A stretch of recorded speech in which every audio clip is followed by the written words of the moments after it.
爱人是痛苦的，其实我觉得爱人也不见得是痛苦的啊。你有能力爱人，比失去爱人的能力的人还好啦。我觉得在这个世界上，你有能力给予，爱是一种给予，你有能力给予比被动的接受还要好，我觉得是这样子。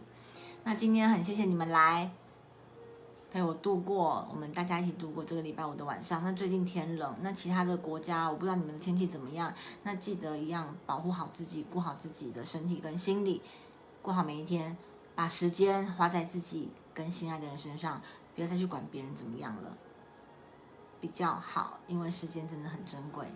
对，运动就对了。那的确好，谢谢你们咯。那我们今天就到这边结束。如果有问题的话，一样可以私讯到讯息里面，那小编会传给我，我再来整理，然后直播的时候会再跟大家分享。好，那祝你们大家幸福快乐，然后对，幸福快乐最重要了。其实你不觉得活在世界上就是在追求快乐这件事情吗？虽然很简单，可是我们都一直很难做到这件事，因为我们每个人快乐太抽象了啦。那先这样咯，谢谢你们来，晚安，拜拜。